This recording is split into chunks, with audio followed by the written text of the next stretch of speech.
कहानी की शुरुआत में हमने एक आदमी को देखा जो कि आसमान से नीचे गिर रहा था। वो पैराशूट को खोलने की बहुत कोशिश करता है पर उसका पैराशूट अटक गया था, पर जमीन से टकराने से पहले उसका पैराशूट खुल गया, जिससे वो जमीन पर जाकर तो गिरा मगर उसकी एक भी हड्डियां नहीं टूटी। वो आदमी एक वीरान घने जंगल में आकर गिरा था। उसका नाम रॉयस था और तभी उसी के सामने एक और आदमी आकर गिरा, मगर उसने खड़े होने से पहले ही रॉयस पर बंदूक तान दी। तो रॉयस बोला, भाई देख, मजाक नहीं, काय को फालतू में खून खच्चर करने का। और तभी उन दोनों के बीच में एक और आदमी आकर गिरा, मगर उस बेचारे का पैराशूट नहीं खुला और वो मारा गया। तभी उन दोनों पर किसी ने गोलियों की बरसात करनी शुरू कर दी, जिससे डरकर बूढ़ा तो पेड़ के पीछे जाकर छिप गया, लेकिन रॉयस घूमकर गया और उसी आदमी पर बंदूक तान दी। रॉयस ने उससे कहा, हम तुम्हारे कोई दुश्मन नहीं है, प्लीज हम पर गोलियां चलाना बंद करो। उसका नाम निकोलाई था। वो तीनों एक दूसरे से बातें कर ही रहे थे कि तभी उनके सामने ईसाबेल आ गई। तो निकोलाई ने उससे पूछा, हम सब कहाँ पर हैं? मगर ईसाबेल भी उन्हीं के साथ में यहाँ पर आई थी, लेकिन उसने यहाँ पर और भी कई सारे पैराशूट आते हुए देखे थे। तो वो लोग उन लोगों को ढूंढने के लिए निकल गए। तभी एक आदमी उन लोगों का पीछा करने लगा। यहाँ पर ये दोनों आपस में WWE खेल रहे थे। जब गोरा काले को मारता तो काला मार मार कर उसका भूत बना देता। उसी समय वहाँ पर वो तीनों भी आ गए। तभी उन सभी को एक और आदमी की चीखें सुनाई दी, लेकिन जब उन लोगों ने जाकर देखा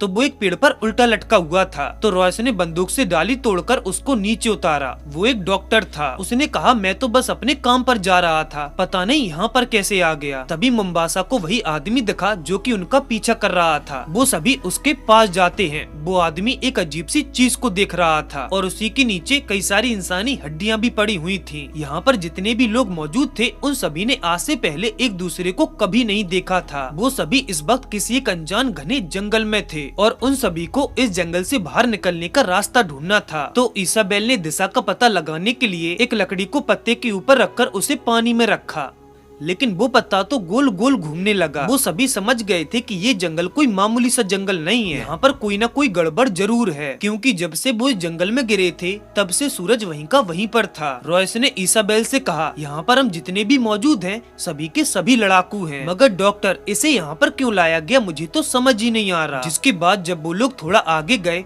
तो उन्हें वहाँ पर एक बंकर दिखाई दिया जो कि कपड़े से ढका हुआ था। सभी उस बंकर की ओर गन तानकर खड़े हो गए, पर जकूजा ने जब उसके अंदर से तरपाल को हटाया तो वो अंदर से पूरा खाली था, मगर उसके अंदर कोई इंसान नहीं बल्कि कुछ और ही था। और यहाँ पर ऐसा एक नहीं बल्कि कई सारे बंकर थे। फिर जब वो लोग चलकर थोड़ा और आगे गए तभी मुंबासा का पैर एक लकड़ी से टकरा गया। उसके लकड़ी से टकराते ही उन लोगों पर अचानक से कहीं से हमले होने लगे, क्योंकि किसी ने वहाँ पर एक जाल बिछा रखा था जिसमें अगर कोई फंसा तो वो सीधा मारा जाएगा। वो सभी लोग उन हमलों से बच निकले, जहाँ पर उन्हें एक आदमी की डेड बॉडी मिली और वो जाल भी इसी आदमी ने बिछाए थे ताकि वो उनको कैद कर सके जिसने उसका ऐसा हाल किया है। उसकी ऐसी हालत जिसने भी की थी वो कोई इंसान तो नहीं हो सकता। अब जब वो लोग थोड़ा और आगे गए तो सामने का नजारा देखकर उन सभी के होश उड़ गए, क्योंकि वो सभी किसी अनजान जंगल में नहीं बल्कि एक अनजान ग्रह पर थे। सभी लोग बस यही सोच रहे थे कि आखिर वो वापस से पृथ्वी पर कैसे जाएं। तभी उन लोगों के सामने से कोई चीज बिजली की रफ्तार से निकली, जिसे देखकर वो सभी डर गए। उन सभी के पास में अपने अपने हथियार थे, पर स्टेंस के पास में केवल एक चाकू था। और जब वो उन लोगों से अपने लिए बंदूक मांग रहा था तभी उनको सामने कुछ दिखाई दिया। वो एक बहुत ही खूंखार मॉन्स्टर था। वो तेजी से उन्हीं लोगों की तरफ आ रहा था और वो लोग भी उस पर गोलियों की बरसात कर रहे थे, लेकिन वो अकेला नहीं था बल्कि उसके जैसे यहाँ पर और भी थे। उन्होंने चारों तरफ से उन लोगों को घेरकर उन पर हमला कर दिया, लेकिन उन सभी ने मिलकर सभी मॉन्स्टर को एक एक करके मौत के घाट उतार दिया, मगर एक अभी भी बचा हुआ था। वो ईसाबेल को मारने ही वाला था कि अचानक से एक सीटी बजी और वो आधी रास्ते से ही वापस लौट गया, क्योंकि उसके मालिक ने सीटी बजाकर उसको वापस बुला लिया था। वहाँ पर मौजूद किसी को भी समझ ही नहीं आ रहा था कि आखिर यहाँ पर चल क्या रहा है। रॉयस ने उन सभी को बताया कि ये मॉन्स्टर तो बस उसके कुत्ते हैं, उस शिकारी के जिसने इनको हमारा शिकार करने के लिए भेजा था। और उसी समय उन सभी को जंगल के अंदर से किसी के चिल्लाने की आवाज सुनाई दी। उन्होंने जब जाकर देखा तो वो कुचोलियो था। वो दूसरी तरफ मुंह करके खुद को बचाने की गुहार लगा रहा था, पर वो लोग समझ गए थे कि ये भी उन शिकारियों की ही एक चाल है। इसीलिए रॉयस ने एक पत्थर उठाकर जैसे ही उसे कुचिला की तरफ फेंका तो उन क्रिएचर्स ने वहाँ पर उनके लिए एक जाल बिछा रखा था। अब कुचिला को बचा पाना नामुमकिन था, इसलिए उसको गोली से एक आसान आसान मौत देकर वो लोग वहाँ से आगे निकल गए। वो शिकारी जो भी था